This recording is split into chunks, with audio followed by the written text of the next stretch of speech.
My name is Ralph Ben-Murgy, and I host a podcast called Not That Kind of Rabbi. Basically, what I'm doing is looking for the spirit in people, what animates them to do what they do, and the kinds of stories they can tell. You know, people believe they don't have a story. Oh, no, I don't really have much of a story. And then when you talk to them or ask them questions, you'll find out everybody has a story and that they're all wonderful. I think it's a really good idea for us not to become parochial, not to just think of ourselves, the Jewish people this, the Jewish people that. So many people of different faiths and different inclinations have so much to offer to us as Jews, but also to the world in general. So I tend to look for the spark in people more than I look for the affiliation in them. To support our work at the CJN, go to thecjn.ca/donate. And if you're Canadian, you'll even get a tax receipt.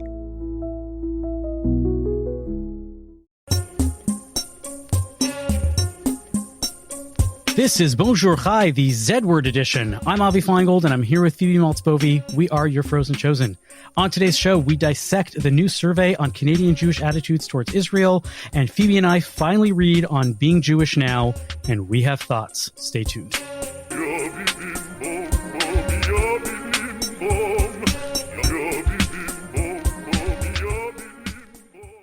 This week, a study was released that was co-sponsored by the New Israel Fund Canada, JSpace Canada, and Canadian Friends of Peace Now. The survey claims that sharp divisions exist among Canadian Jews, both in their views on Israel as well as on domestic politics. Joining us to talk about this study is Ben Murane and Maytal Kowalski. They are the respective executive directors of the New Israel Fund Canada and JSpace Canada. Ben, Maytal, welcome to Bonjour Chai.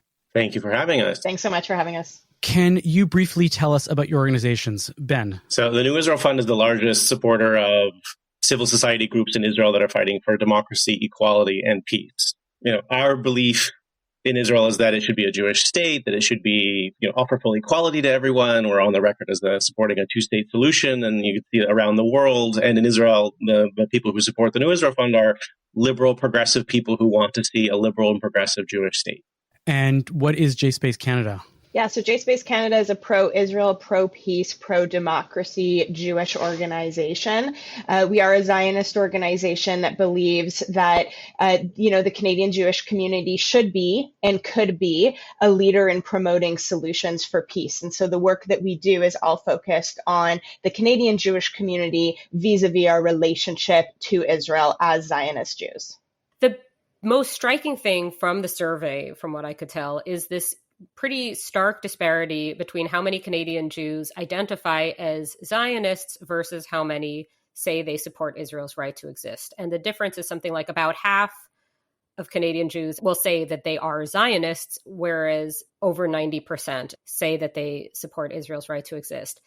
And I have a lot of thoughts about this, but I wanted to ask, what is the significance of it? Because from the survey itself, the only thing I could see is that it tilts more towards Orthodox Jews identifying as Zionist and not Orthodox Jews not identifying as much as Zionist. But what else? What does it all mean? So, a couple of things. I mean, the first thing I would say is that we obviously didn't ask, reasons or what brings you to this answer. So a lot of it has to be speculation. To your point, though, Phoebe, I think that it is interesting to see that it is it is largely Reform and those who say they are non-affiliated who are less likely to identify as Zionist. But, I think, if we are to kind of consider and just to make, to even make a finer point to what you said about the 94% saying that Israel has a right to exist, it's actually 94% saying that Israel has a right to exist specifically as a Jewish state, which is kind of what Zionism is, right?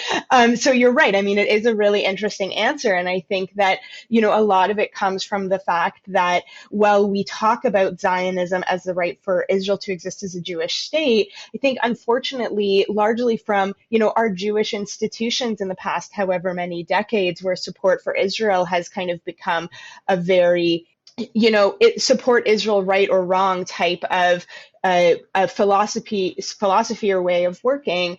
We see a lot of people being a little bit confused about what it is that Zionism actually means.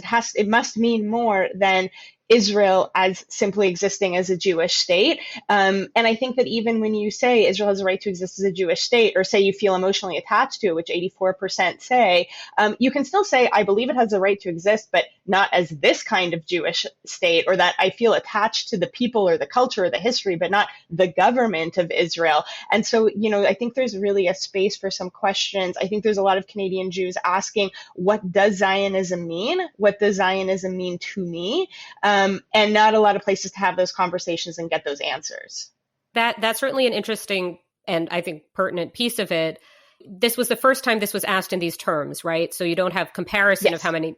So right. Because another thing that I've been thinking about that's also pretty unmeasurable then is, yes, there's a lot of messaging coming from within the Jewish community, but there's also, I live in West Toronto, where there was the big, I believe it said, "Fuck Zionists," giant graffiti on the Dundas West overpass. And there is also messaging from the anti-Zionist side of things saying that Zionists are genocidal maniacs, Zionists are this, Zionists are that, and defining Zionist in a pretty comprehensive way that would include anybody who thinks Israel has the right to exist as a Jewish state. So I'm wondering whether there may also be an element of not wanting to identify with a term that will make you very hated.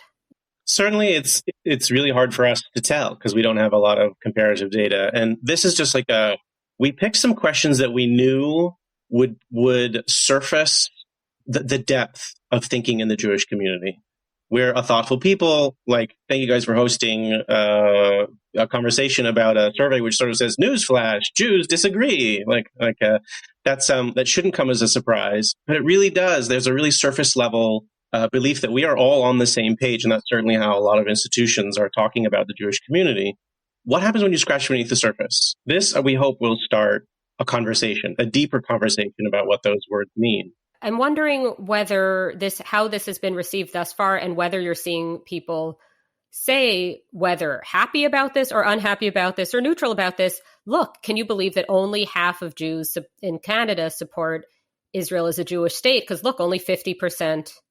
How is that 50% thing, or not whatever, the close to 50%, how is that being received? It has been really interesting to see the feedback, because you see two different kind of sides, quote unquote, using it for the message that they want to promote, right? So you saw the anti-Zionist organizations going out and saying, this obviously proves that half of Canadian Jews, disagree with Israel as an apartheid annexationist state, et cetera, et cetera.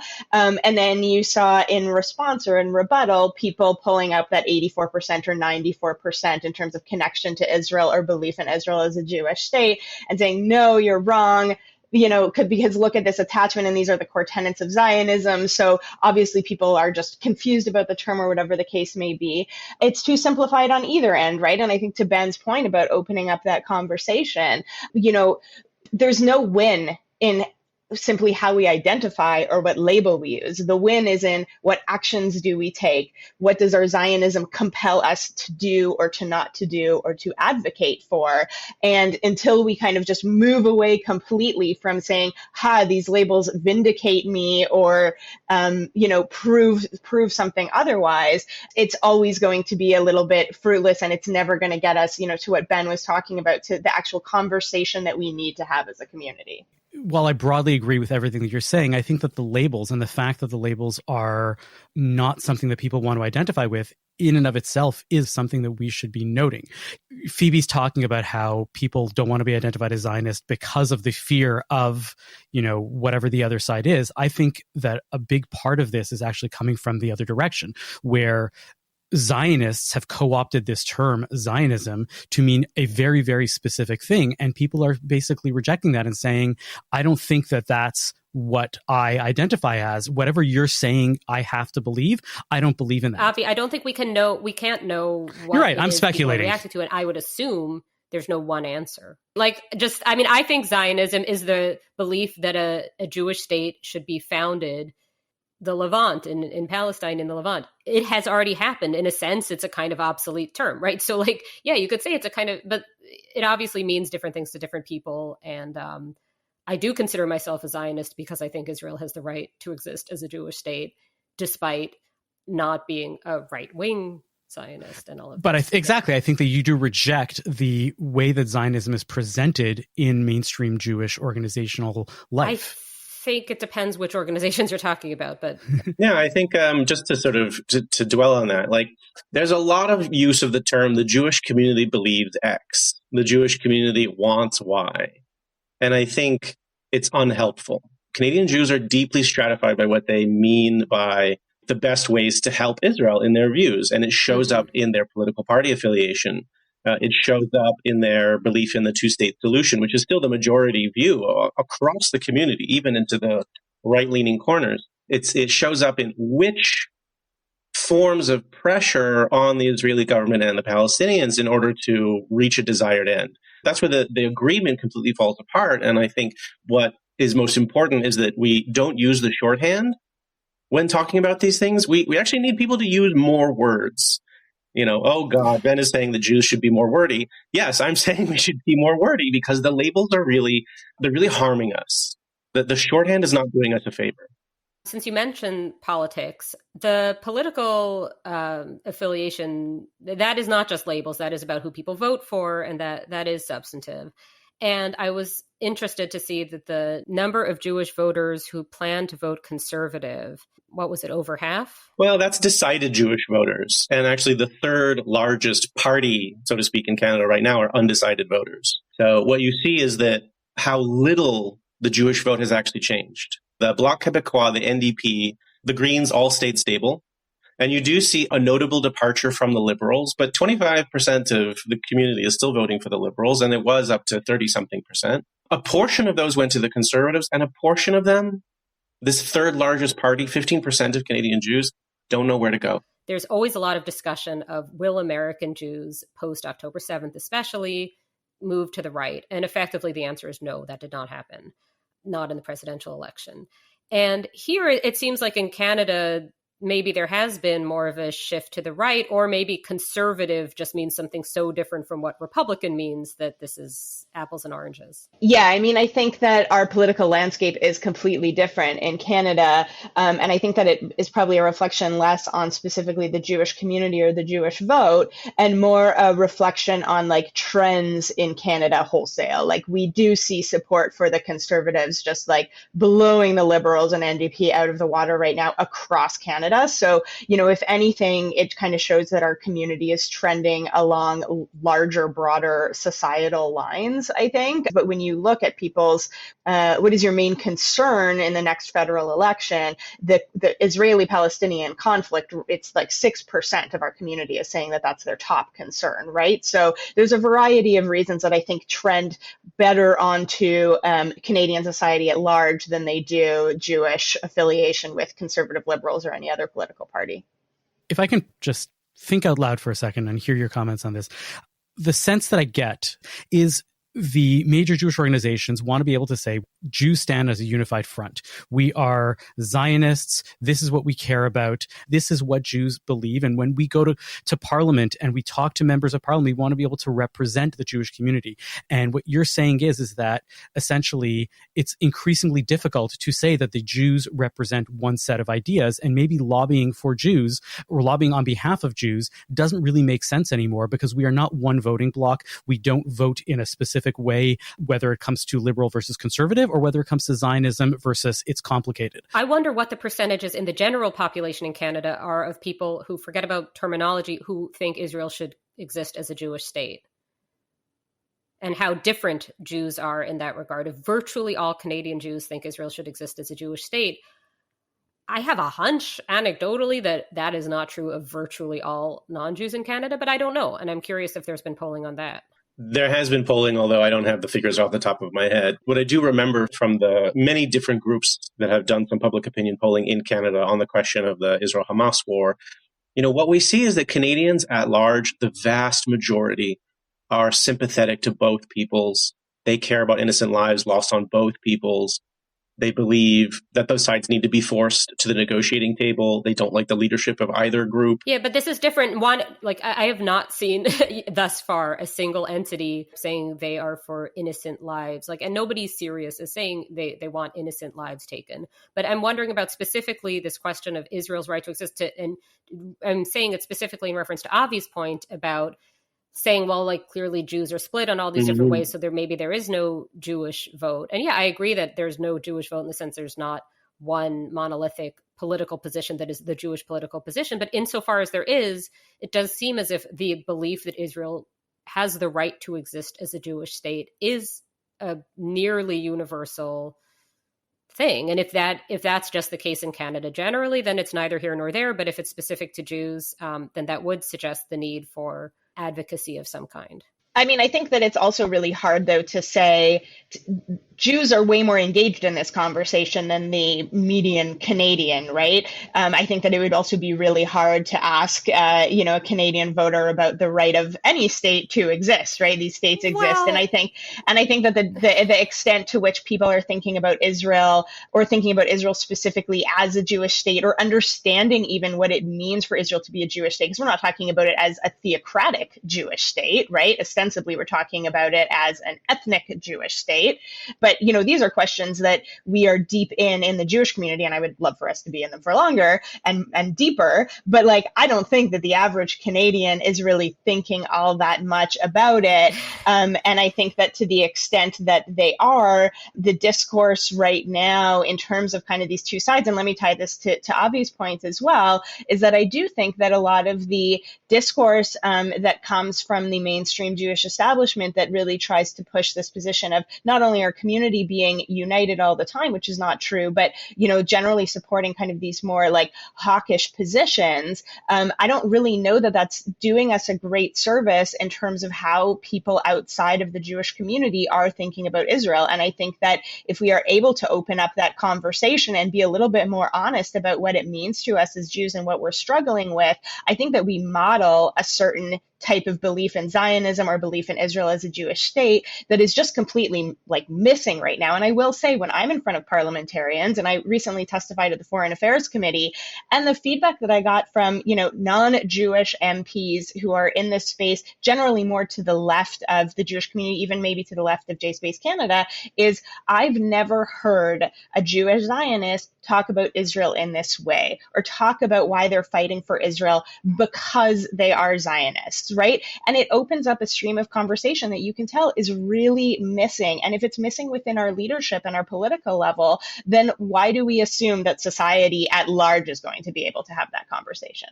I think what you're saying is really important, and specifically because I think if you had asked me on October 6th, 2023, does the average Canadian care either way about Israel, Palestine type stuff, I'd have said no.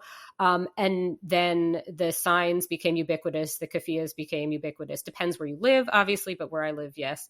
And I do think there is a lot of interest in this topic. Okay. I do think there is, I haven't surveyed it, but it does seem to be, or look at the Gillers and all of the controversies. There are a lot of, outside the Jewish community, there is a lot of interest, which is, I think, to your point, why it's all the more important to have an accurate sense of what Jews in Canada, Canadian Jews actually believe. I think that's really important. I really like this emphasis on what people actually think. I am, however, frustrated by the idea that people are going to look at the figures and conclude strange things. Yeah, let me add a piece about when we've been doing these polls. We've done 2 polls now over the past couple of years, and in polls not done by us but by other institutions, there's a little undiscussed fact that I think is really critical, or a trend that's really critical about Canadian Jewish opinion on Israel at large. Canadian Jews and American Jews answer the same questions in the same way. The Jewish Federations of North America asked this exact same question back in March of American Jews. The answers are identical. They actually asked if there was how many identify as anti-Zionist, and we didn't coordinate the questions. But we ended up asking basically the same question. And the same thing is true. 90-something% of American Jews believe in Israel's right to exist as a Jewish state. And half of them self-describe as Zionists. So the the thing I hear from, especially a lot of Americans, Phoebe, I'm American originally, who moved to Canada, is like, whoa, Canadian Jewry is so much more conservative. Holy cow. And the answer is no, we're not. No, we're not. And it shows up in poll after poll after poll. Well, we are relative to the mainstream Canadian population, right? Like to have the same, like this is something I've just encountered in other areas too, where I thought of myself as having a certain spot on the ideological spectrum in the US. And then I come to Canada where I'm suddenly the furthest right person anybody's ever met. I mean, I'm joking. I'm not really. But you see what I'm saying? Like, I think this is, it's about context. But this was something that my hunch from reading this poll was that this doesn't seem different from American Jews, but that it might make Jews seem more right-wing in Canada. Recall, this is self-identification with Zionism. This is like, in your private life, do you call yourself a Zionist? The question wasn't, do you call yourself publicly a Zionist? It's, do you consider yourself a Zionist? So yes, all the things you raised are mixed in there too, they're part of the consideration. But this isn't like whether you go into a conference, then go onto the stage and announce yourself and invite public scrutiny. This is in your own private life, right? So we had our knee-jerk reaction when we saw the numbers. We were like, wow, there are a lot of pressures on what this term means. But another piece is, because we don't have historical data about answering the question on Zionism, we actually have no evidence that it went down as a result of like the war and the pressures and this high level of emotional attachment that went up compared to relative previous surveys.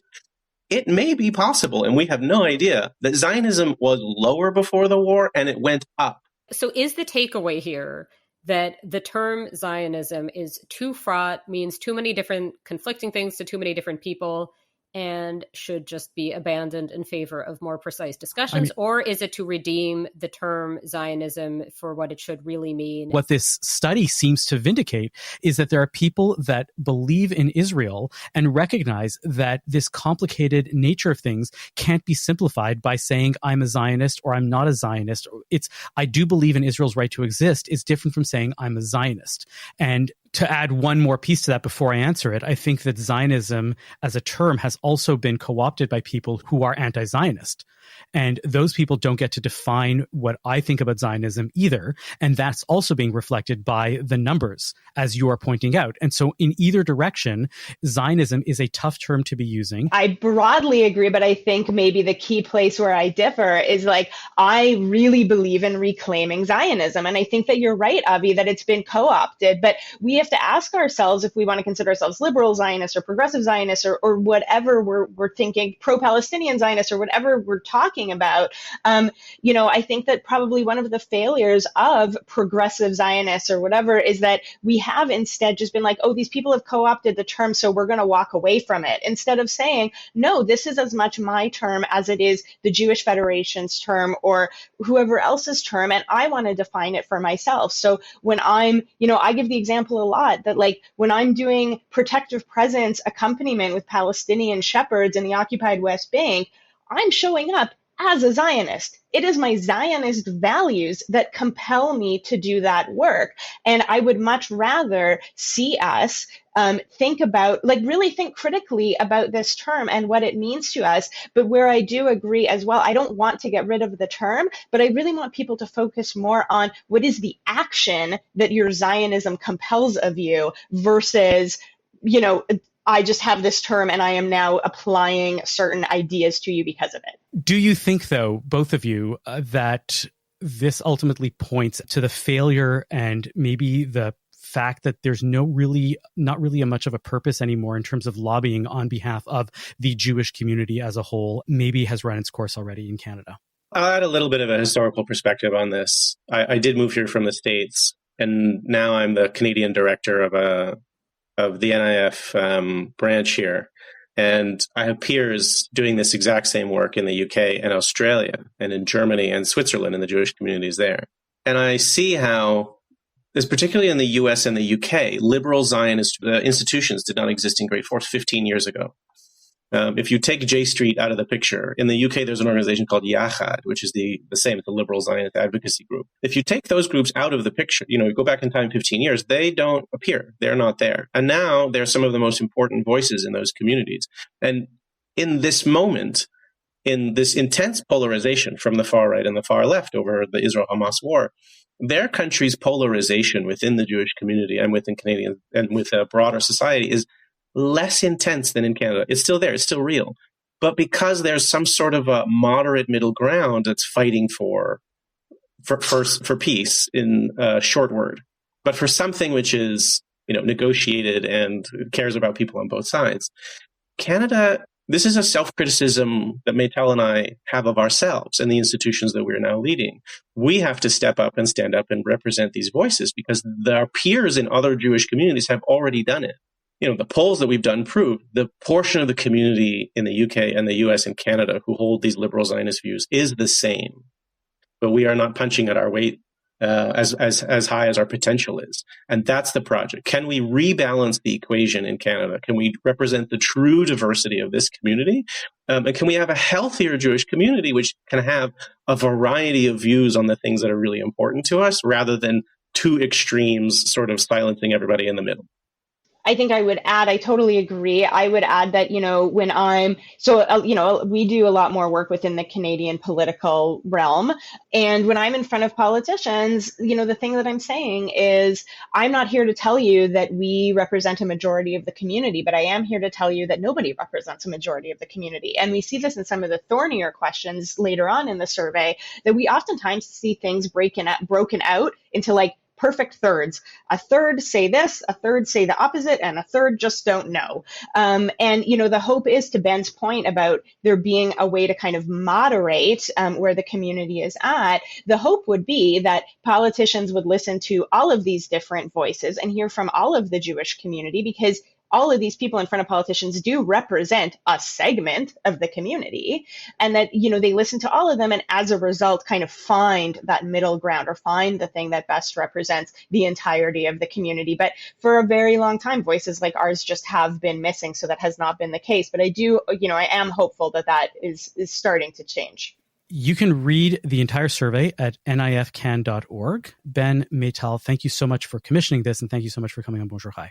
Yeah, thank you so much for inviting us.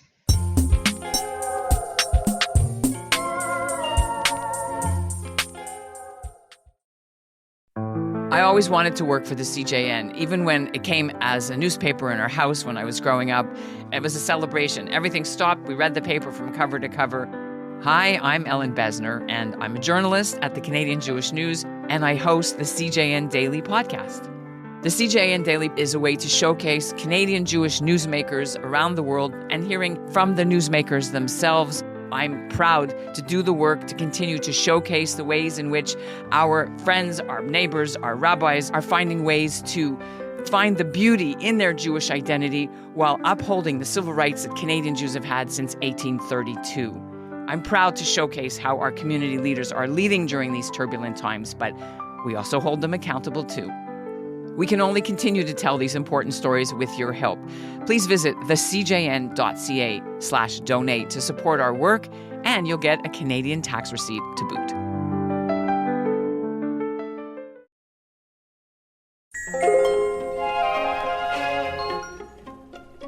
Okay, so Phoebe, last week you got in trouble for not reading a book. Mm-hmm. And we did atonement, right? This was our personal tshuva where we both read this book and now we get to critique it. Is that it? Well, maybe I'll clarify a bit. Yes, I wrote a long essay about Jewish literature from the 1960s to the present, in which I mentioned the existence of a book that I said I hadn't read. I was not reviewing the book. One of the contributors got furious at me and did a makeup video / angry video about how I did the journalistic malpractice of reviewing a book I hadn't read, which was false. That was not true. But then it piqued my interest. And I was like, you know what? I'm going to read this book. So I read it and reviewed it. The book is? The book is Ulysses. No, the book is On Being Jewish Now. Edited by Zibby Owens, with the proceeds go to a 501c3 organization, which is a type of nonprofit in the U.S., called the Artists Against Anti-Semitism, a new organization, a do-gooder organization that's going to get rid of anti-Semitism in the arts. You noticed a stat about the book, and I noticed a different stat about the book. The first thing I noticed about the book stylistically was that it's a 75 authored document. So a lot of very short essays. It's not an absurdly long book. It's like a normal length book, but with these very short, essays by different authors, each of which is followed by an author bio. And the bios are a humongous amount of the text. It'll be like a third of the essay is the bio sometimes. They're large, like some of the bios are 2 long paragraphs, some are 3 paragraphs. Occasionally there are exceptions where somebody manages to say in 1 or 2 sentences who they are, but generally they're really, really long. And many of these longer bios, they have like, and just to give a sense of the type of information, it's like every single accolade this person seemingly has ever achieved. Obviously, I'm sure people, you can't fit a whole life into even 3 paragraphs. I'm sure there's more, but it'll be like somebody who's very accomplished in life. It says where they went to college, and also everything since, or what kind of dog they have and then what type of personality the dog has. A number of the entries had something about a bossy little dog. And having owned a bossy little dog myself, I get it. It's not that I'm uninterested in bossy little dogs, but this just struck me as if I'm going to review this book, I'm going to have to talk about what it reads like. And this huge amount of text being bio struck me as unusual in an anthology. In my experience, in my entire life, I've noticed that the more important a person is, the shorter their bio actually is. Power move. Have you noticed? You never noticed this? Yes, it'll be like, Justin Trudeau is the Prime Minister of Canada. Yeah, Stephen King is a writer or something. Yes, exactly. Yes. You don't need to. Methinks the author bio doth protest too much. Exactly. Yes. So I did find this interesting and did want to analyze this. And I didn't want to do the thing of just skimming over them and saying this is off topic, because I think it's relevant. And I think it's relevant in ways that are more and less sympathetic. So the less sympathetic would be, this I do want to talk about as a separate item. The authors were not paid. They were doing the work, as Zibby Owens puts it, various places, pro bono, which is not a usual term for freelance writing. It's more of a term for legal services. But anyway, pro bono. They were donating their writing to the good cause of fighting anti-Semitism in the arts. So maybe the compensation was you get to do the most self-indulgent, self-promotional bio you could possibly think of, and we're going to make space for that. That's the less generous take. The more generous take would be, this is about showing the authority of the assembled writers, that these are people who can speak to being Jewish now from the vantage point of professional accomplishment. These are people who matter in mainstream society and the arts. Look at how important they are. Look at what big shots they are, but for a cause, not just to like flatter them, but like this matters. If these people feel unsafe at this time, it's important. Maybe that's it.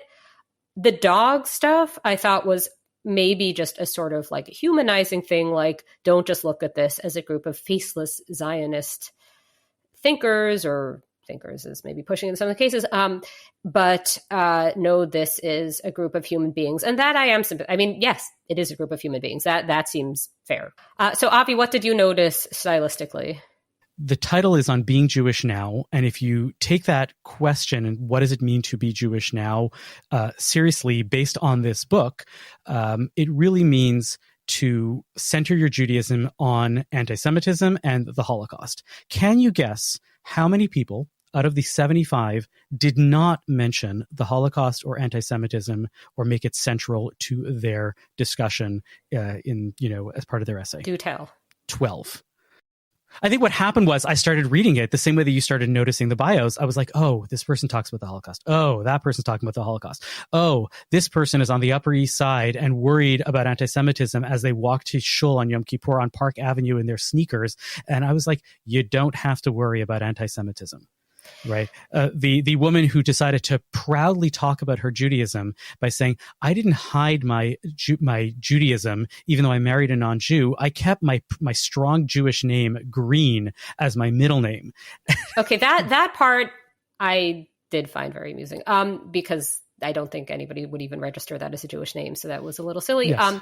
But what I would say is so that to sort of zoom out and say what the purpose of this book is, because I don't think that it's as inherently silly as some might, and as it may have seemed like I thought it was. Basically, October 7th was a watershed moment for a lot of Jews, and specifically Jews who are active in, among other fields, the arts, fields where all of a sudden it seemed like the main thing was to be extremely pro-Palestinian. And if you are Jewish and believe in the right of Israel to exist as a Jewish state, whether or not you call yourself a Zionist, it was an awkward time. And more than awkward, there were sort of substantive things happening, anti-Semitic incidents, like as in crimes, but also things like Jewish authors, and this comes up in the book, having their books sort of panned on Goodreads by people who couldn't have possibly read the book yet, simply on the basis of this author is a known Zionist or is on a list of like people who seem like a Zionist, right? So these were things that were happening. We've talked about some of these things on Bonjour Chai. Like these are things that are happening in the world, and having also just professional, reputational concerns about it that relate to anti-Semitism. All of this is real. All of this is a legitimate thing to talk about. That said, the fact that something's a legitimate thing to talk about doesn't mean that it was necessarily executed in a way that's amazing, nor that it's benefiting something that is the best use of anybody's time or money. To me, it's less about the notion of it being a good use of somebody's time and less about, is this your Judaism today? Is this what being Jewish means to you? Is to center the Holocaust and to live in this moment of tremendous upheaval and fear and bad stuff in the past, and to bring it today and to say all we think about as Jews is anti-Semitism today. I don't think that's true for a lot of Jews. I think a lot of Jews are aware of heightened anti-Semitism, live their lives as Jews, as fulfilled Jews who do Jewish things during their day. And I'm not just talking about Orthodox Jews who do Jewish all day. There are many Jews who live their lives as Jews, who are cultural Jews, who are observant, non-Orthodox Jews, who are really observant, very liberal Jews. They live their Judaism today, and they are not in fear of anti-Semitism, or they do not think about the Holocaust all the time, and that is an equally important reflection of what Judaism is today.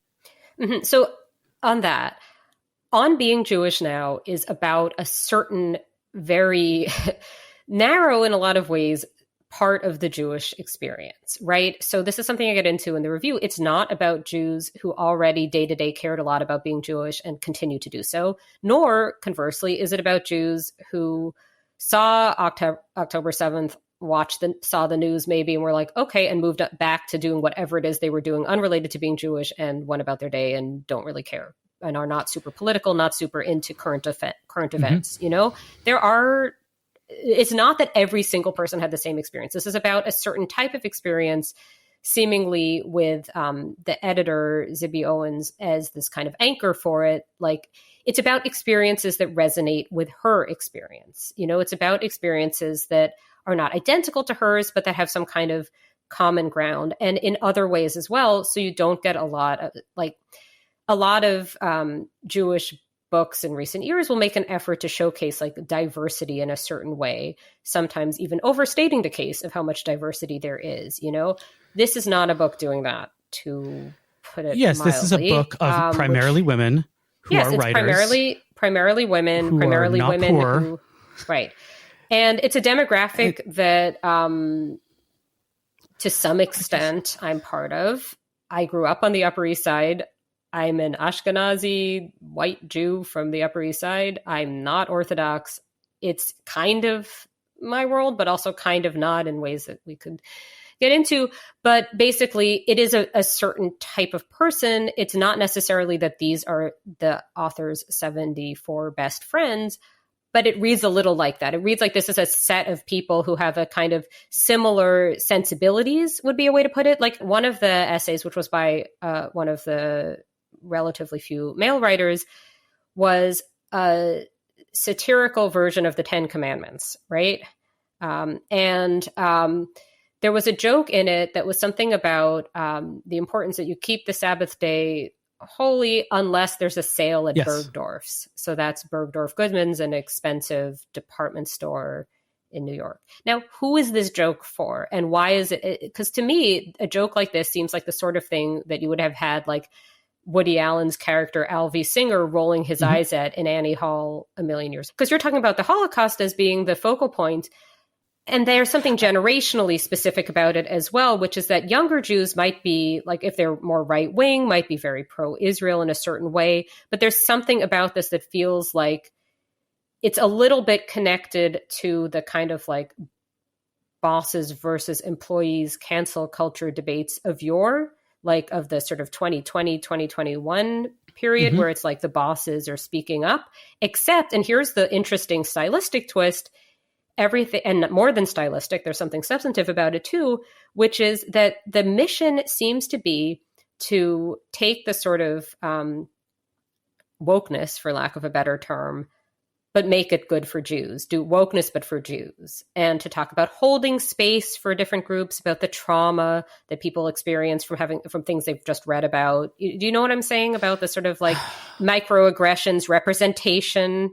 But then also the organization itself, the Artists Against Anti-Semitism, among other things, it benefits, and I guess is in some capacity affiliated with, although I found some of these things hard to parse from the website, something called Project Shema, which does what effectively DEI training in workplaces and schools and universities. Includes Jews as a minority. It's for Jews specifically. Yeah. It's like DEI, but for Jews. It's not taking Jewish organizations and doing DEI within them. It's taking regular organizations. No. And centering Judaism and to say, oh, Jews are a minority as well. We should be part of this DEI thing. Effectively, well, it's not. It is doing the work. It's doing this sort of 2020, 2021 style DEI work, from best as I can tell from the descriptions of it. And it specifically says on this website that it's progressive Jews who are doing it.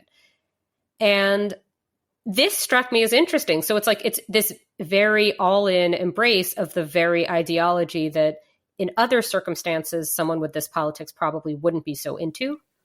So I guess this is the upshot of what I've been thinking about with this, Holocaust anti-Semitism thing, right? Because my first shock was like, when I said, oh my God, everybody's thinking about this. And this is stuff that I know about, but here's like a book that's saying, here's the numbers. Look, this is what everybody's thinking about. It was like, what kind of Judaism do we exist in that it takes a fear-based moment? It takes scaring you into getting into your Judaism that gets you involved more into your Judaism. And I'm like, oh, it's the kind of Judaism that essentially is universal.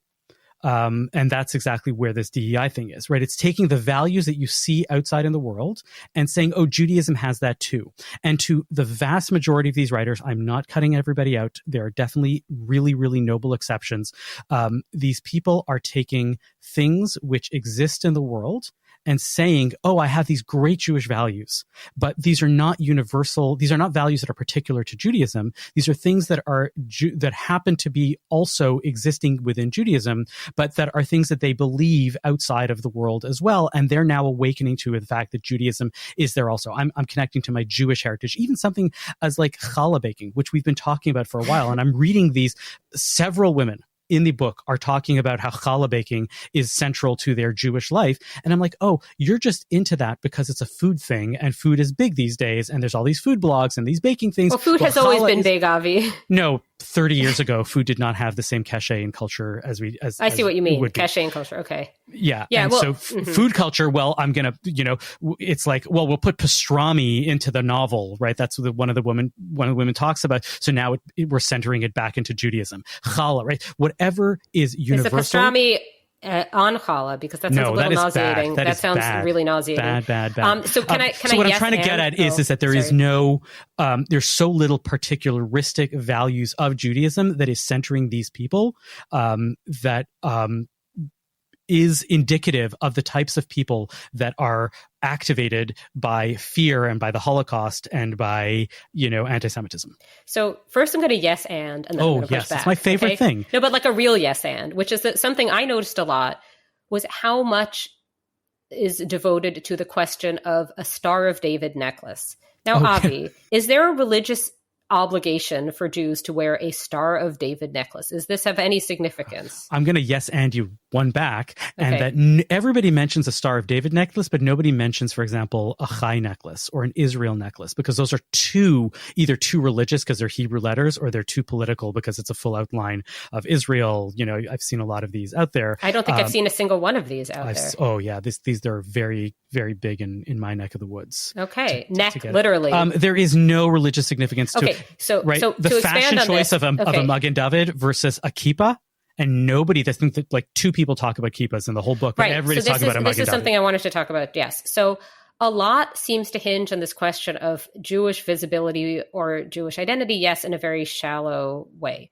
That said, I do think there are 2 points I want to make to kind of push back. One is that anti-Semitism, and specifically the sort of weird is it or isn't it post October 7th thing, that I think can be somewhat confusing. Like you can just feel kind of ill at ease without necessarily being in constant fear. I get that, and I relate to it. And I do think it's something that not only extends even to the less intensely Jewishly active people, but also, if anything, is going to more impact you if you were not already deeply rooted in a Jewish community. So I think this is about an experience that is going to be foreign to somebody who already was a visibly observant Jew, who already was just active in some, even if not Orthodox Jewish capacity. It's a very specific experience. And the question of whether all of this sort of doom and gloom is going to lead to more involvement, I think in some cases it seems like it does. And I'm thinking both of now, and it was making me think of like the Dreyfus affair. I was about to ask you, it's your favorite topic. My favorite topic. I was going to say, as a follow-up to it, when there was a lot of activation, right, of Judaism in the wake of the Dreyfus affair, did that have long-lasting effects? Sure. So the Dreyfus affair didn't, on the whole, very much activate French Judaism, because Dreyfus, so let me just zoom out and say, in the late 19th to early 20th century, there was this case in France where a Jewish army officer, French Jew, Alfred Dreyfus, was wrongfully accused of treason. He was imprisoned on Devil's Island. Then he was exonerated eventually in 1906, I believe it was. Famous case in part because Émile Zola wrote J'accuse, blah, blah, blah. I do believe that at this point, if you're a regular listener of Bonjour Chai, okay, you can get a master's degree in French Jewish history by this point. Okay, so basically the point is French Jews, on the whole, as I understand it, responded to the Dreyfus affair by saying, look, Dreyfus was exonerated, problem solved. Our side won, not our side as in Jews, but our side as in people for a sort of rational separation of church and state, anti-bigotry type of that France is the one of the two Frances that won effectively. Like our side won, it's all as well. But certain individual Jews did become more Jewishly minded, most famously the writer Bernard Lazare. Did this lead to some kind of religious awakening among French Jews? Not to my knowledge. World War I happened, then, the Second World War. Like, obviously, a lot of things happened historically that, make it hard to really say. I do not think now that there's anything to be gained by saying, oh, it's shallow if you feel more Jewish since October 7th, because that's such a sad, like, October 7th is so negative, like, it should be about positivity.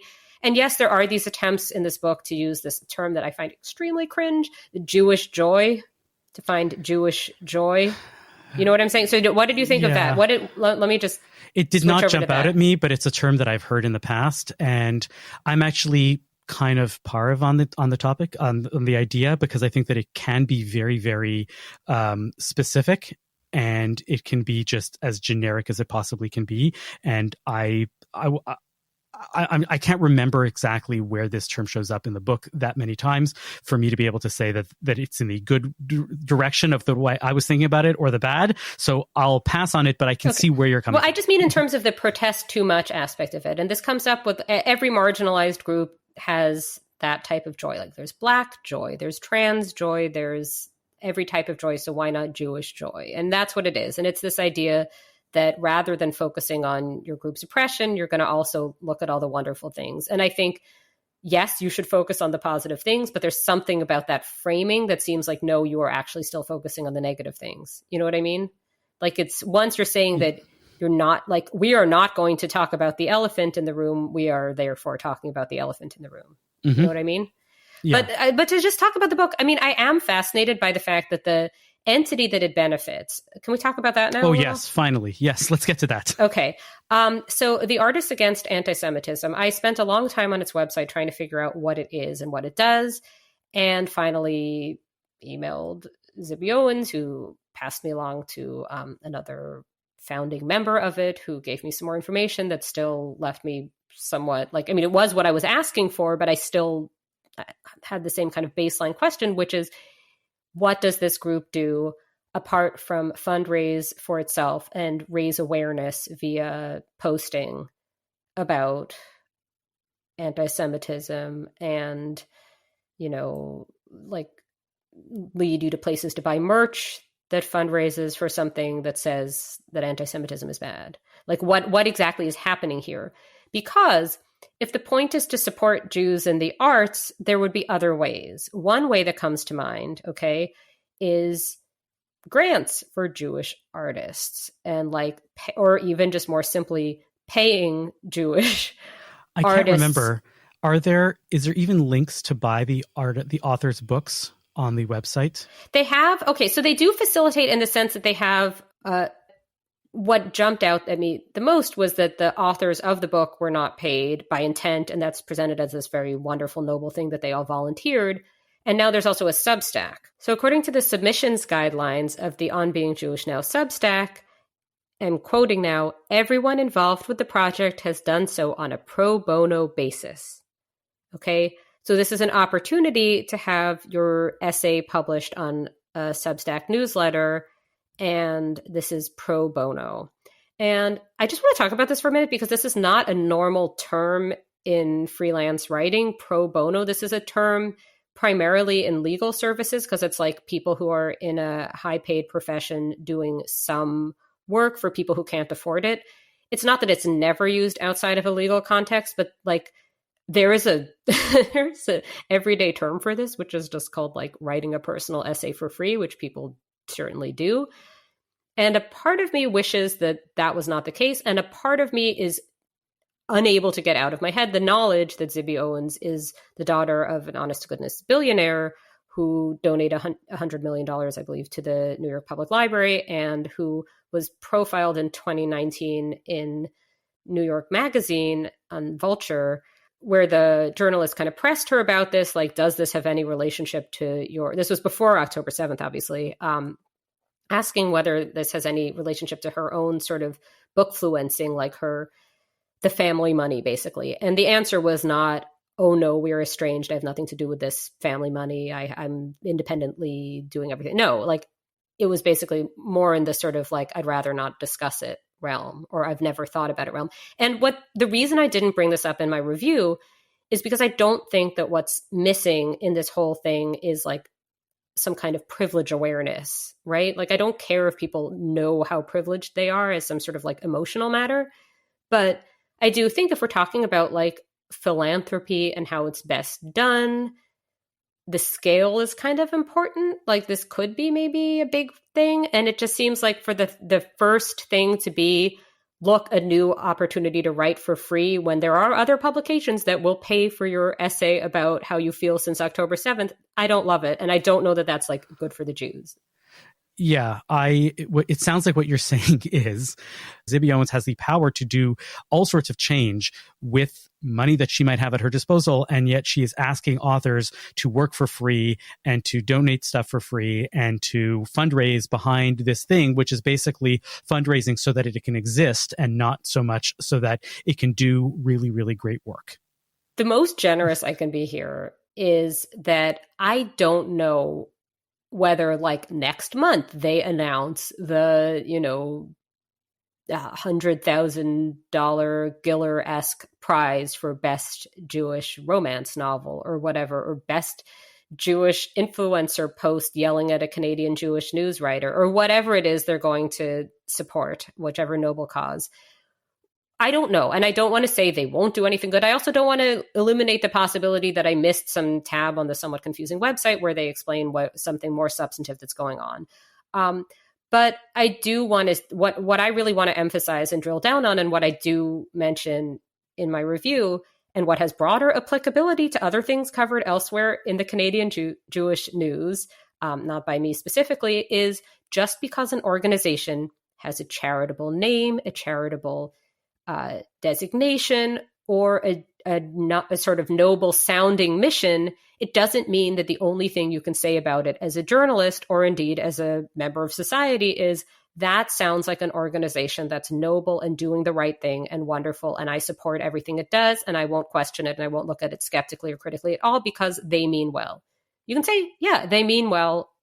That doesn't mean that you think they're doing something amazing. And I feel like you get it repeated to you enough times in PR materials and emails from an organization, look at all the good work we're doing, something goes off in your brain where you think you should say, look at all the good work they're doing. You want to repeat it back. And I'm saying, no, you have to look at what they're doing and decide for yourself if you think this is good or not. Does that make sense? Yeah, be a little more discriminating when it comes to organizations and automatically assuming that they're doing. Yes, and be a little discerning, but also know that if you do that if you're discerning, you will be cast as an enemy of their missions, that you will be cast as soon as you're discerning. As soon as you're discerning, suddenly there I am, anti-Zionist of the day. And I'm like, what now? You know what I mean? Because it just seems a little bit ridiculous to have people who are ostensibly on my side so mad at me. But that is, but then what was interesting is when I posted my review of this, there were people whose Zionist cred is way better than my own, who were like, this sounds like a bunch of nonsense. So I leave it at that. Yeah, I question the art in the whole endeavor of this, because I mean the vast majority of the people are writers, to be fair, and it's not to say that writing is not an art, but and then I clicked on the art auction that they had last month. Oh, you did. When you think about Sotheby's, you don't think that there was a few pieces of actual art, but the vast majority of stuff was like a 30-minute Zoom with this actor. To go to your Joy thing, a Jewish Joy reading party with a podcaster and a librarian. Thank you so much for this. I'm glad you were mentioning this because more I wanted free to do things from people who can't afford to give the free thing. Right. So it's Springsteen tickets. There you go, exactly. Avi. They have your number. You could do a 15-minute Zoom and get 2 signed books from Henry Winkler, aka the Fonz. So I was trying to make sense of how this works. So you bid and the money goes to so this art is being donated. Correct. So it's opportunities for artists not to make money for themselves. This is not supporting Jewish artists. This is supporting the artists against anti-Semitism. The idea of supporting Jewish artists, yes. And it's taking effectively money away from Jewish artists in the name of the bigger cause of the artists. In some of the cases, and I guess it's the time or the energy. I thought it was weird. Is this a normal thing? Have you seen this in the world of writing where you can bid on the opportunity to name a character in an upcoming novel? I think I'm just from such a completely different part of the writing world, but now I have a really good idea, which is that people should bid on an opportunity to name the subject of an upcoming op-ed, but I don't think you'd want to necessarily... It's true. It could be a CJN fundraiser. Bid on just on an op-ed topic. We get to write it, but you can tell us what you want the CJN to write about. But you have to pay for the privilege. Yeah, but there'd have to be some kind of disclaimer like no personal grudges, because otherwise you might get something that would be like, why my neighbor is so annoying. You know what I mean? They're like... Let's move on to Nachas or Bruiges. Phoebe, do you have one of the other for this week? I have Nachas. Let me hear your Nachas. The Hanukkah bush. In general, the idea of... I heard in my home laughter from another room, and it was about the Hanukkah bush story. Like, it is very funny. I'm sorry, but so basically the story itself, broken by the CJN, I believe, but not by me personally, a CJN social media post about this. Basically, Canada is giving everyone a little tax break come holiday season, and that includes such things as children's toys not being taxed for a little bit, Christmas trees not being taxed for a little bit, and Hanukkah bushes. Get your Hanukkah bush here. And the Hanukkah bush is not going to be taxed starting on December 15th. So I'm sure this comes as a big relief to all the many people getting a Hanukkah bush. Somehow the concept of a Hanukkah bush cracks me up for safe for work reasons, not safe for work. It's just very funny to me, Hanukkah bush as an expression. I cannot stop laughing at the concept of a Hanukkah bush. And that's my nachas, because that is what has provided me with Jewish joy, is the idea of there being what the Canadian government is going to do for the Jews is, or Jews or the Jews, is spare us that tax that we have been so onerous of a tax on the Hanukkah bush that has I question been, even the yes. existence of Hanukkah bushes. Well, everybody does, and that's the joke, right? It's not really a thing. Can you write in, please, if you are in proximity of a real actual Hanukkah bush on your block, in your neighborhood, somewhere around that can legitimately be called a bush, like a tree of some kind or another, something that grew out of the ground or pretends to have grown out of the ground and is decorated specifically for Hanukkah and not in a way to make fun of the thing, a genuine, non-ironic Hanukkah bush, please email us a picture of this. I would love to see that something like this actually exists. I do not believe that it actually does. And so that is my challenge to you listeners. Just one more thing on this, because I'm sorry, I'm very amused. It should have been called Hanukkah hedge. Perhaps, yes. And the other is that there definitely is a movement to create like hybrid holidays for the interfaith household. And I'm in an interfaith household myself, so I have some thoughts about this. I tend to err more on the side of retain the different things rather than create a different one, but I know that people have their own views. So I don't think it's far-fetched to say that there are people putting like Hanukkah decorations on a Christmas tree. These are sold in stores. You know what I mean? Like, correct, this is a real yes, thing, yep. But a Hanukkah bush, that is specifically what we need to know. Is there a Hanukkah bush? Avi, what have you got?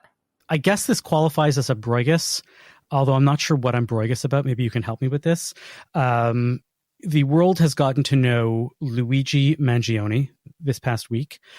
If you really don't know yet who he is the person who allegedly murdered an executive of a major health insurance organization in the U.S., and the world has reacted with glee to this some of existence. The world. Much of the world, many people in the world have reacted in a less than exemplary fashion about this murder. And say what you will about how, what actually happened. This was a murder. If it happened like this, we have video of it, a person being murdered. We cannot contest. We can contest who did it or what it was about, but we cannot contest that it was a murder. I right away saw this and said to myself, oh, this is exactly the world that we live in. And if you wonder how people can react with glee to people being raped and people being murdered on October 7th and saying, well, that's what they deserved, this is exactly the same world. And the difference is that this is not just some faceless individuals halfway around the world. This is a major, really, really rich person who had it coming because he's the head of the organization.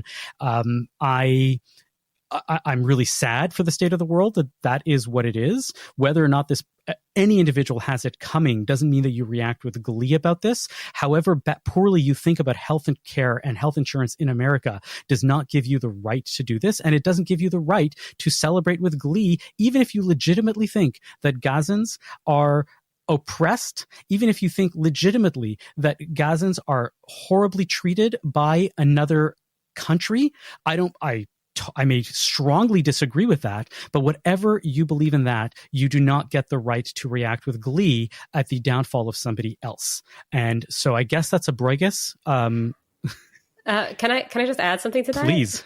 So it was funny when you brought this up when we were meeting before recording, because on my other podcast, Feminine Chaos, that I do with Kat Rosenfield, we were talking a little bit about this crossover. as it pertains to a very specific post that appeared on X, Twitter, whatever, on October 7th itself, that went very viral. And that reads, "What did y'all think decolonization meant? Vibes, papers, essays, losers," end quote. So that post was very much this whole, like, it's what you're getting at, right? Yeah, I do hope that in a year plus from now, we will find a book collecting 75 personal essays pro bono from health insurance executives on what it means to be a health insurance executive today. And I cannot wait to review that book. Thank you for listening to Bonjour Chai for the week ending December 14th, Shabbat Parashat Vayishlach. The show is produced by Michael Fraiman, edited by Zach Kauffman. The executive producer for CJN Podcast is Michael Fraiman. Our music is by So-Called. We are a project of the Jewish Living Lab and are distributed by the CJN Podcast Network.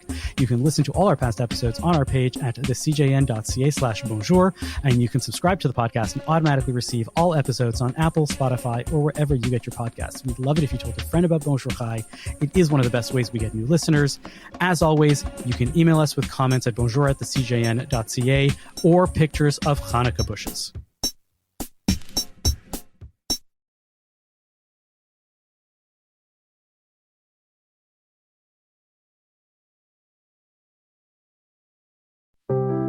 I'm Michael Weisdorf, Chief Executive Officer with the Canadian Jewish News. We've put a lot of effort into trying to engage with the younger audience and the younger demographic, those who haven't really engaged with the CJN recently. They don't realize we're back. They say, I absolutely remember reading this on my Booby and Zadie's dining room table or my parents' den. We're trying to bring the Canadian Jewish News into the 21st century. The Canadian Jewish News is a not-for-profit organization, and we're also a registered journalism organization with the CRA. So we can provide tax receipts for donations at any level. To help support the Canadian Jewish News and help us continue providing free, high-quality journalism for the Jewish community, you can support us at thecjn.ca/donate. Thank you for your support and for being a part of our journey.